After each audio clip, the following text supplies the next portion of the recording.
자, 이제 앞에 화면 볼게요. 아까 제가 2번까지 설명드렸는데 조금 더 같이 해볼 거고 중간에 나오는 것 중에서 하나 설명드릴 게 있어서 그거 좀 해볼 거예요. 일단은 이 녀석을 골라달래요. 플레이트긴 플레이트인데 fancy라고 하는 아이디가 들어가 있는 친구를 골라달래요. 우리 아이디 선택자 해봤죠? 샵 쓰는 거 fancy라고 해주고 넘어가면 됩니다. 자, 이번에는 애플 온 더 플레이트, 플레이트 위에 있는 애플을 찾아달라고 하네요. 구조를 보면 이 관계는 어떤 관계죠? 플레이트가 부모고 애플이 자식이겠죠? 그러면 플레이트의 자식으로 있는 애플을 골라줘야 얘는 이 애플은 골라지지 않고 얘만 골라질 거예요. 근데 여기서는 힌트가 꺽쇠가 아니라 그냥 후손 선택자라고 나오고 있죠. 뭘 쓰든 결과는 동일하기 때문에 어쨌든 넘어가 주시면 됩니다. 자, 이번엔 피클을 고를 건데 펜시라고 하는 아이디가 들어가 있는 접시 위에 있는 피클을 골라달라고 하네요. 이제 플레이트의 후손 혹은 자식으로 있는 피클을 그냥 골랐을 땐 얘도 골라질 거니까 얘만 골라내기 위해서는 펜시라고 하는 아이디로 접근을 한 뒤에 그 자식으로 있는 피클을 골라줘야 된다 라는 얘기였습니다.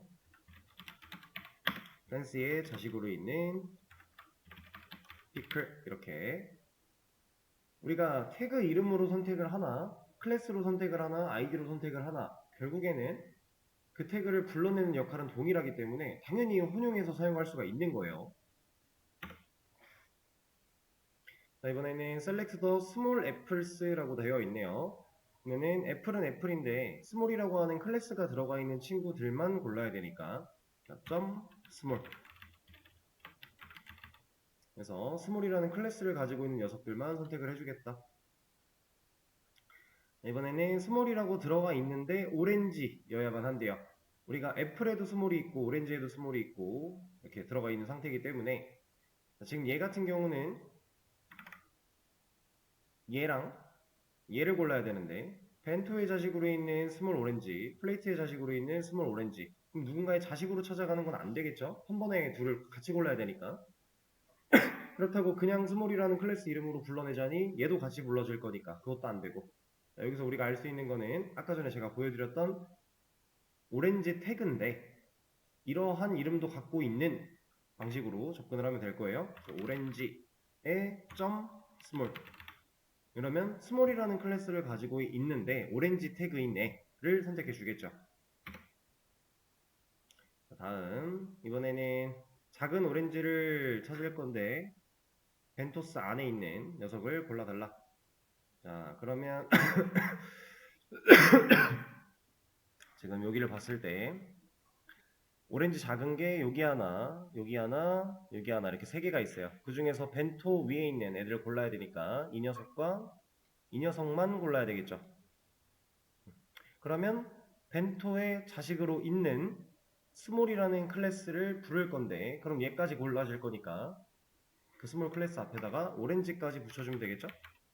벤토의 자식으로 있는 오렌지인데 스몰이라는 클래스를 가지고 있는 이렇게 자 이번에는 이 플레이트 그리고 벤토 이 녀석들을 골라내라. 모든 플레이트와 모든 벤토 여기 힌트 보면 컴마가 들어가 있죠.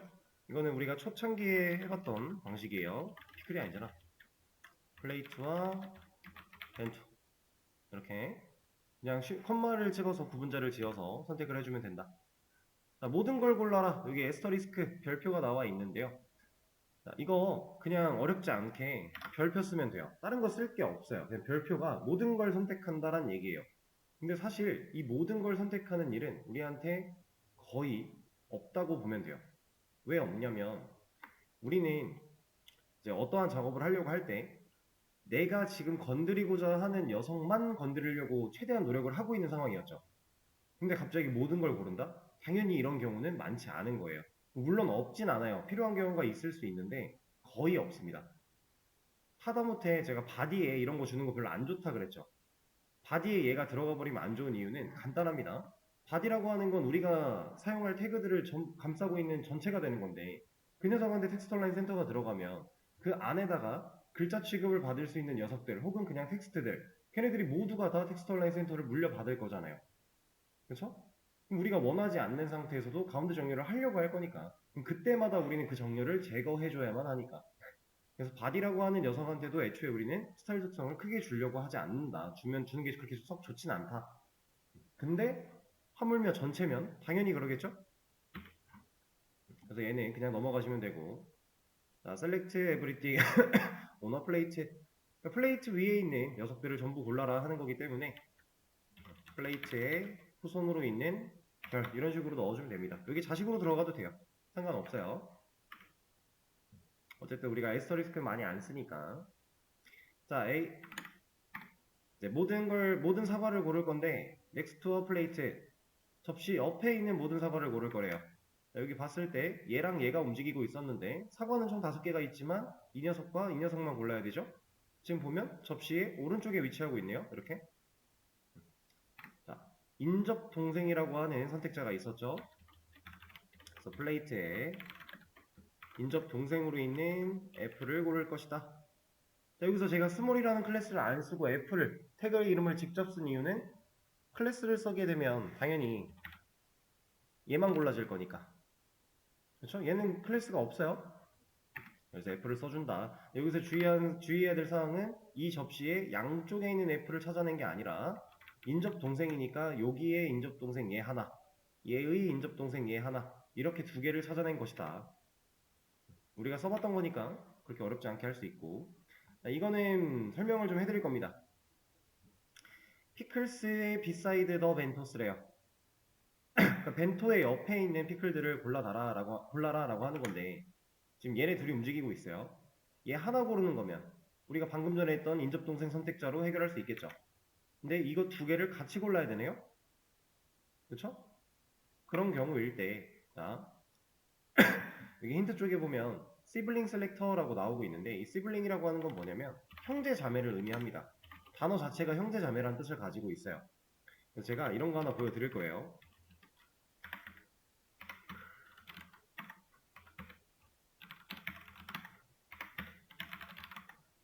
자, 4개를 좀 만들어 놓고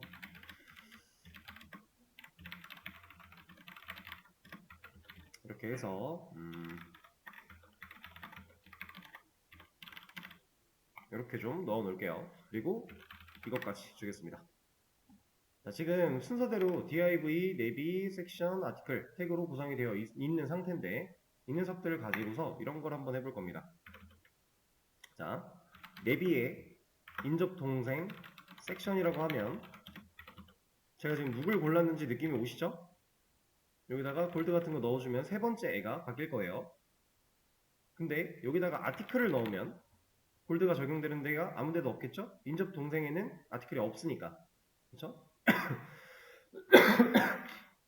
자, 이런 상황일 때 이 형제자매 인접 동생이었던 이 선택자를 물결로 바꿔주면 아티클을 고를 수 있다라는 겁니다. 자, 얘는 어떤 의미냐? 우리가 플러스 선택자는 진짜 내가 기준으로 잡았던 애의 바로 밑에 있는 동생까지만 판단을 하는 거였는데 이 물결, 시블링이라고 하는 이 친구는 자, 이런 뜻이에요. 네이비 태그에 동생들 중에서 아티클이 있으면 이런 뜻입니다. 네이비 태그 여기 이 네이비 태그에 동생들 중에서 섹션과 아티클 2개가 있는데 이 중에서 아티클의 색깔을 바꿀 거야. 이렇게 처리를 하는 겁니다. 그럼 만약에 여기서 div를 4개를 더 만들었어요. 그리고 여기서 아티클이 아니라 div를 선택하면 4개가 다 골라지는 거예요. 네비에 동생으로 있는 애들 중에서 div면 전부 다가 되는 거니까 얘는 동생이 아니기 때문에 적용이 안 되는 거죠. 자, 이거 선택자를 우리가 처음 배우기 시작을 할 때 제가 이 얘기를 했었어요. 위로는 찾아갈 수 없다라고. 우린 항상 그 큰 관계에서 아래로 내려갈 겁니다. 이것도 같은 원리. 자, 그래서 벤토의 시블링 형제 자매 중에서 피크를 골라주면 된다. 이렇게. 얘는 이제 자식 선택자고요. 그리고 퍼스트 차일드 우리가 했던 거죠. 올리 차일드 같은 경우는 그냥 간단하게 독자 정도로 생각을 하시면 돼요. 자식이 하나밖에 없는 녀석을 선택할 수 있는 거예요. 그리고 라스트는 우리가 했던 거 NTH 해봤고 nth last child는 뒤에서부터 몇 번째 역으로 찾아 올라오는 겁니다. 특별할 게 없어요. 그리고 first of type 이거 같은 경우는 이제 우리가 child는 nth child는 자식이 이 태그면이었잖아요. 이 몇째가 이 태그면이라는 의미였는데 얘는 타입을 봐요. 타입을. 특별할 게 없어요. 그냥 타입만 봅니다. 딱히 특별할 게 없는 녀석. 그리고 얘도 마찬가지. 사용 방식은 다 동일해요. 그리고 또 if 이거는 비어있는 이라는 의미로 보시면 되고 이제 이거를 좀 아시면 좋아요. not. 딱 봐도 반전의 의미를 가지고 있겠죠? 우리가 프로그래밍 언어에서 not이라고 하는 키워드, 느낌표라고 하는 키워드는 거의 항상 반전의 의미를 가지고 있었기 때문에 얘도 마찬가지입니다. 그래서 이 not은 보통 어떤 식으로 활용을 하냐면 자,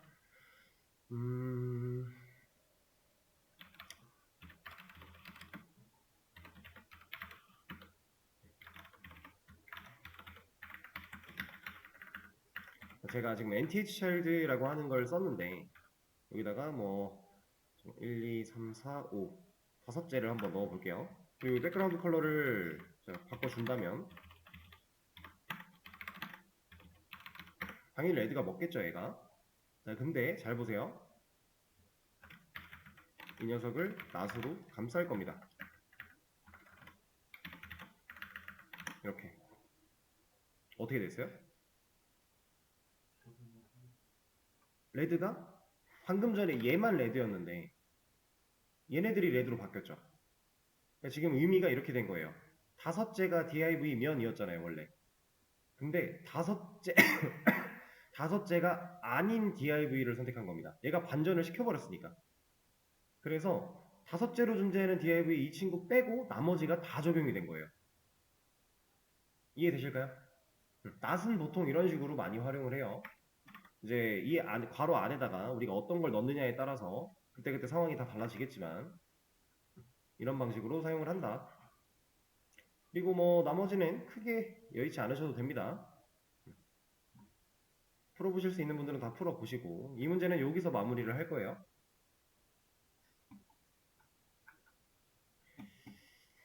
자, 그러면 새로운 개념 또 배워볼 겁니다.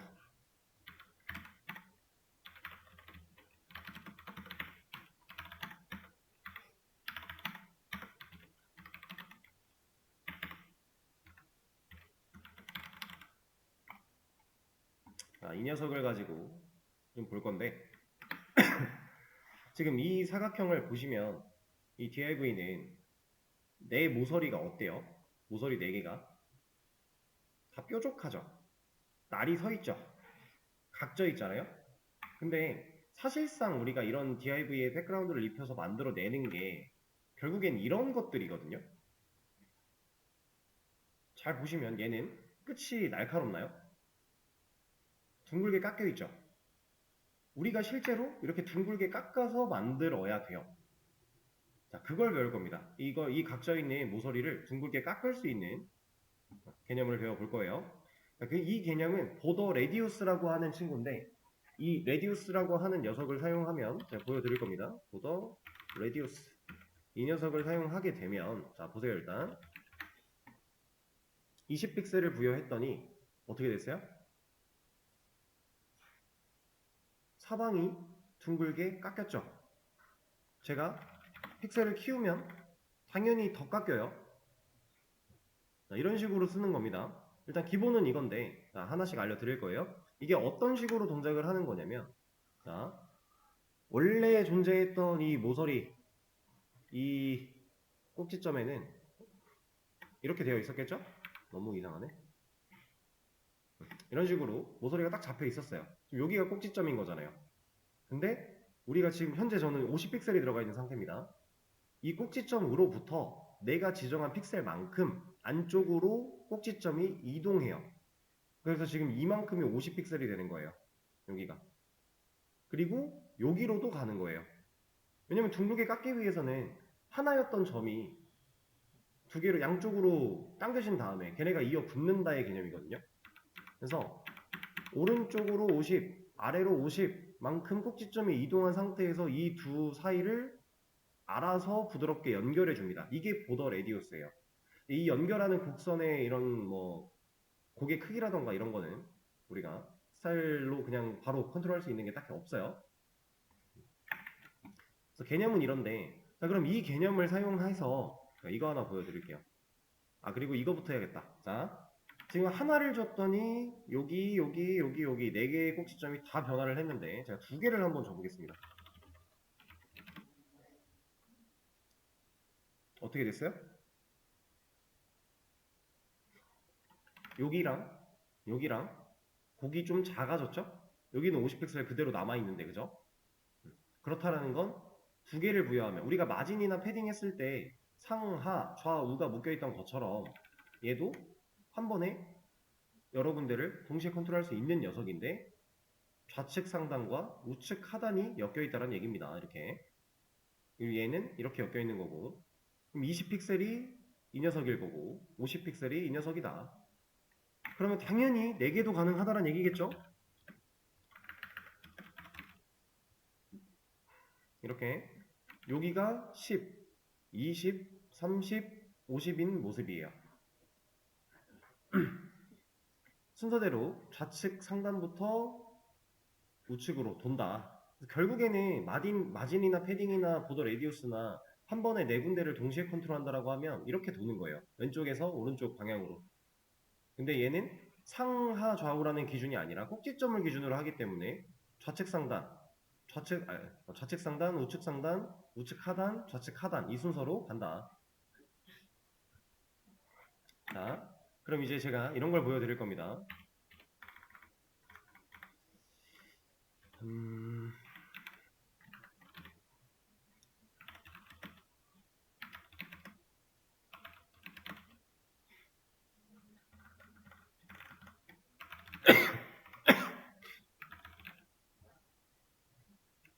좀 더.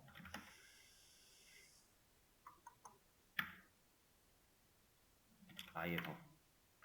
자, 제가 10, 50, 50까지는 그냥 평범하게 줬어요. 문제가 없었어요. 근데 마지막에 400을 줬어요. 자, 제가 아까 꼭지점 기준으로 내가 지정한 사이즈만큼 꼭지점이 이동할 것이다 라고 했었죠. 근데 얘가 지금 너비가 400이거든요. 근데 400만큼 이동하면 여기 끝이잖아요. 뭔가 이상하죠? 여기까지 꼭지점이 이동하면 여기서 선을 그으면 얘는 어떻게 되는 거지? 막 이런 생각이 들잖아요. 그리고 지금 여기도 보시면 50이라고 하는 게, 아니, 50이라고 하는 게 들어가 있으니까 얘도 50만큼 어쨌든 가야 되는데 그럼 지금 가야 되는 사이즈만 450이에요. 얘가 너비가 400인데. 그리고 지금 모습을 잘 보시면 10 됐다고 볼 수 있지만 사실 깨졌어요. 10 유지하지 못하고 있는 상태. 여기만 지금 멀쩡한 겁니다. 여기가 지금 50으로 들어가 있는데 이 녀석만 멀쩡하고요. 그다음 여기도 깨진 거예요. 그리고 나서 여기도 깨진 거겠네요. 이거를 이렇게 놓고 보면 다르죠 지금. 여기가 문제가 없을 때랑 있을 때랑 다릅니다. 다 깨져요 다. 이런 식으로. 자 이게 왜 이렇게 됐냐. 이 꼭지점에서 400을 가려고 가다 보니까 얘는 지금 애초에 높이는 200밖에 안 돼요. 본인이 갈 수 있는 범위를 벗어났어요. 그래서 가다가 못 가는 거죠. 그리고 여기서 10만큼 또 내려와야 되기 때문에 둘이 충돌하고 있는 거예요. 얘는 나 10 가야 되는데 얘는 나 400 가야 돼. 400 아니라 200까지는 어떻게든지 가야 되는데 너 어떻게 해야 돼? 서로 충돌을 한 겁니다. 그래서 그 애매한 타협점을 애매한 곳에 잡아놓고 끊어버린 거예요. 그리고 여기 애초에 여기서 200도 안 되는 상황, 200도 안 되는 정도밖에 못 들어갔기 때문에 얘도 400을 제대로 가지 못하고 멈춘 겁니다. 그리고 여기가 애초에 깨져버리면서 이쪽도 균형이 무너진 거예요. 밸런스가 지금 맞지 않고 있다.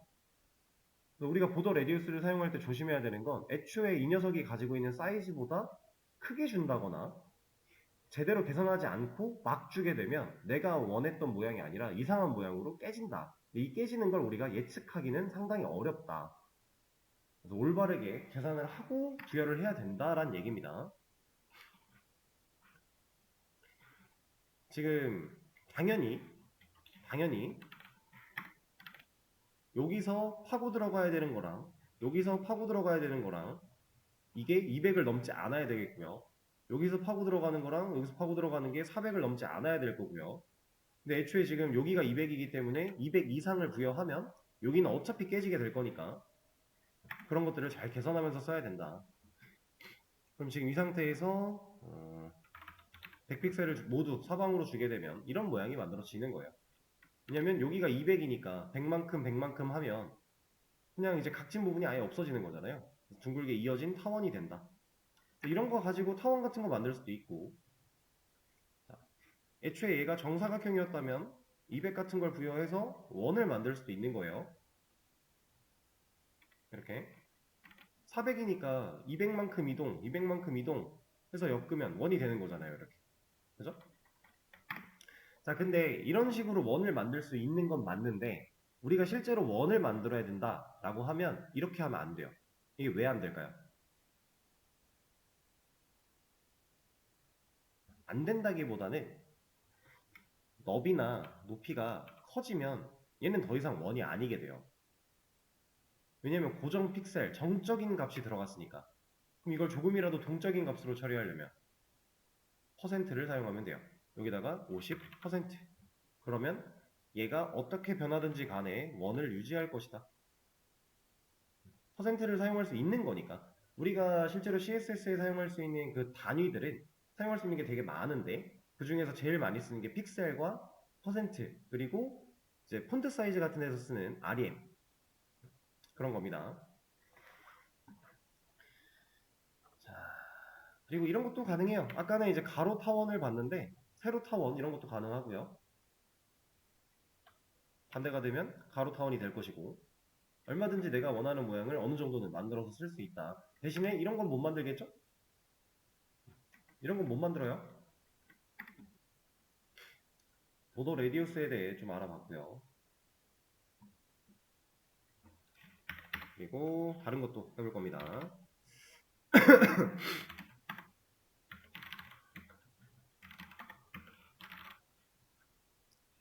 자, 이렇게 있다라고 했을 때 아니다.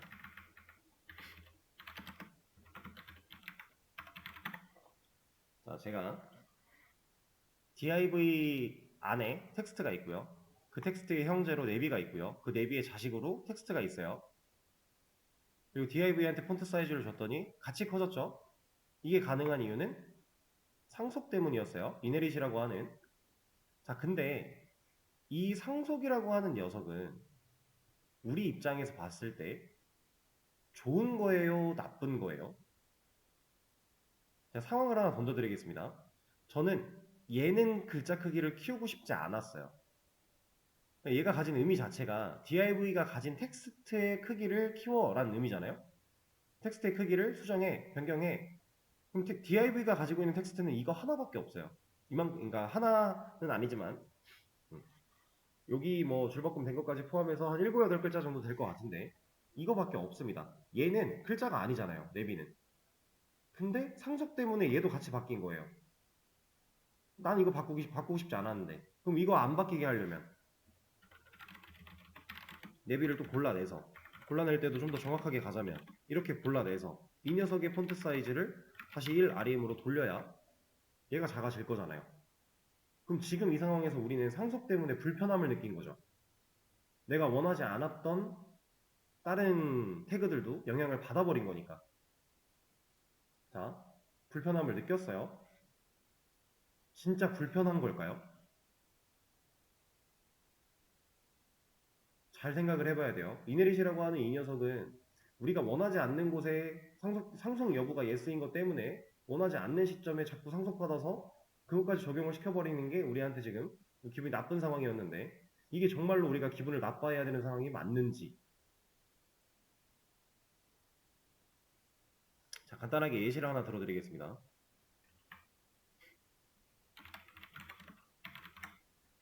컬러도 마찬가지였죠? 상속을 받습니다. 너무 작으니까 그냥 이렇게 두 개 해놓죠. 자, 이렇다라고 했을 때 제가 여기다가 섹션도 하나 만들고 뭔가 넣어놓고 여기다가도 뭐 텍스트 더 넣고 이렇게 해볼게요. 지금 이 상황이라고 했을 때 만약에 컬러가 상속이라고 하는 개념이 아예 없어서 컬러나 폰트 사이즈를 공통으로 이렇게 만들고자 하는 상황이 되었다고 생각을 해볼게요. 상속이라는 기능이 없다라고 하면 우리 4개 다 동일하게 레드 컬러의 폰트 사이즈 5배 주려면 무슨 일을 해야 돼요? 그러니까 일단 div 찾아가서 얘랑 얘랑 바꿔야 되고요. 내비 찾아가서 얘 바꿔야 되고요. 섹션 찾아가서 얘 바꿔야 돼요. 그쵸? 그러니까 물론 상황 따라 불편한 상황도 있고 지금 말씀드린 것처럼 누가 봐도 편한 상황도 있는 건데 이 이너릿이라고 하는 게 없으면 사실상 우리는 훨씬 더 피곤해질 거예요. 글자 색이나 폰트 사이즈 같은 거 공통으로 쓰는 경우가 더 많으니까. 그래서 이너릿이라고 하는 건 우리에게 너무나 중요한 속성이고요. 우리가 잘 알고 써야만 합니다. 이너릿 뭐 어떤 식으로 적용을 받고 개념이 어떻고 이런 것들은 저번에 한번 말씀을 드렸으니까 이 녀석이 우리한테 엄청 좋은 역할을 해줄 것이다 라는 거에 대한 얘기를 좀 한 거고요. 그리고 내가 원하지 않는 상황에서 상속을 받아서 문제가 되는 거는 그냥 그때그때 해결을 하셔야 돼요. 그렇게 생각을 하면 됩니다. 이너릿은 없으면 아주 골치가 많이 아파요. 이번에는 이런 거 해볼 겁니다.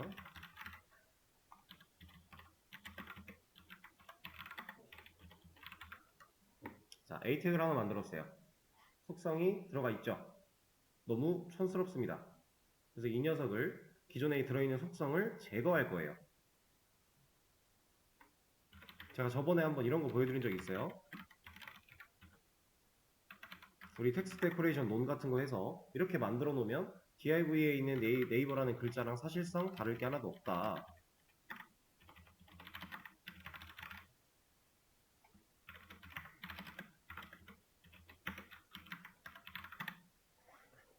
우리가 이거 안 보고 마우스 안 올려보면 누가 A 태그고 누가 div인지 우린 전혀 알 수 없다. 똑같으니까.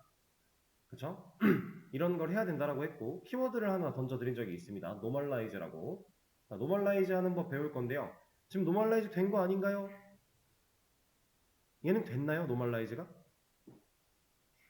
normalize라고 하는 이 녀석은 뭐냐면 그 태그가 가지고 있는 애초에 태그가 태어나자마자 가지고 있는 그 스타일 속성들을 일반화시키겠다는 뜻이에요. normal, 일반으로 바꾸겠다. 특수하게 가진 스타일들을 없애겠다라는 의미입니다. normalize. 얘는 된 건가요? 된 건 된 거예요. 근데 뭔가 잘못된 거예요. 뭐가 잘못됐냐면 제가 이 네이버라는 글자의 색깔을 공통으로 컬러를 주려고 레드로 주려고 바디한테 레드를 부여해요. div에 있는 네이버는 바뀌어요. 근데 a 태그에 있는 네이버는 못 바뀌죠.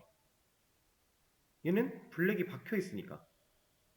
그래서 실질적인 a 태그의 노멀라이징은 이네릿이라고 하는 속성값으로 합니다. 그리고 지금 폰트 사이즈 같은 경우는 여기다 옮겨놓고 이걸 지울게요. 우리가 눈으로 크게 보려고 한 거니까. 자, 지금 보고 계시는 이만큼이 a 태그의 노멀라이즈예요. 자, 그럼 이 상황일 때 제가 a 태그에다가 뭔가 다른 스타일을 뭔가 부여를 하고 싶어요. 이 녀석을 좀 건드리고 싶어요. 예를 들어 보더를 씌우고 싶어요. a 태그에. 저는 여기다가 보더를 쓰면 동작을 잘 하겠죠? 이렇게 동작하는 데는 문제가 없어요. 근데 이렇게 하면 안 돼요. 노멀라이즈라고 하는 녀석은 그냥 딱 노멀라이즈 하는 역할까지만 하게끔 둬야 돼요. 이러고 제가 A한테 주고 싶었던 보더는 얘를 다시 불러내서 주는 게 맞습니다. 이런 식으로.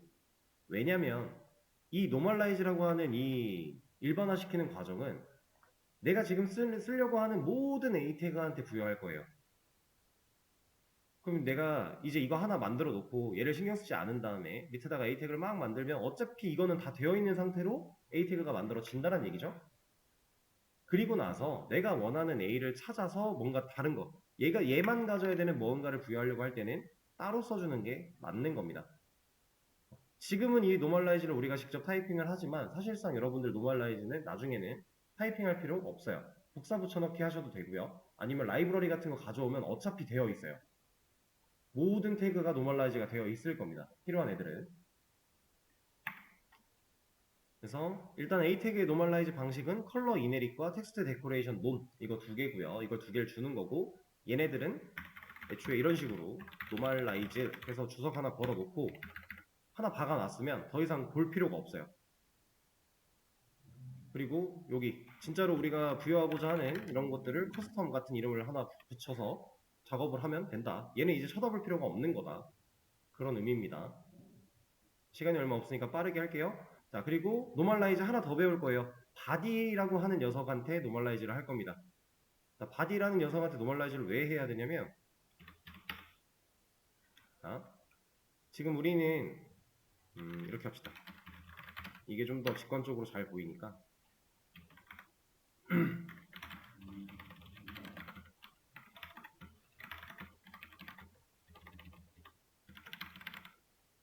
자, div 하나 만들어냈어요.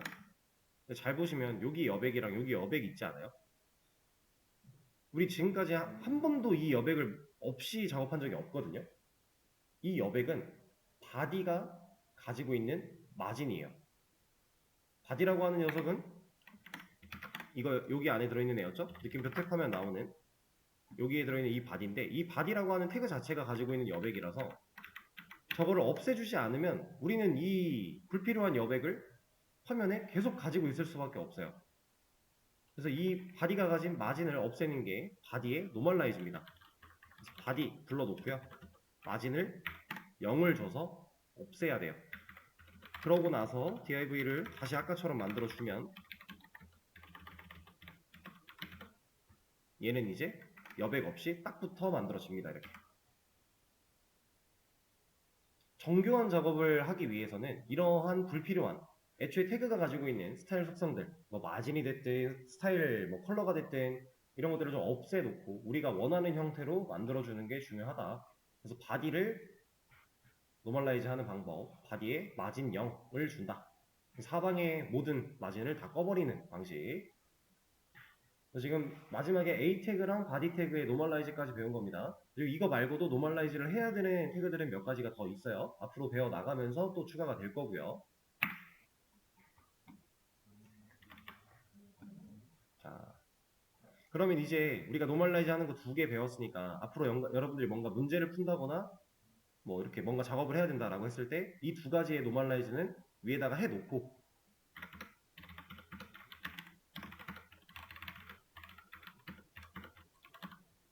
이렇게 걸어놓고 그리고 이 밑에서부터 그냥 작업을 하면 된다. 아시겠죠? 자, 그럼 개념 설명은 이 정도로 마무리를 하고요.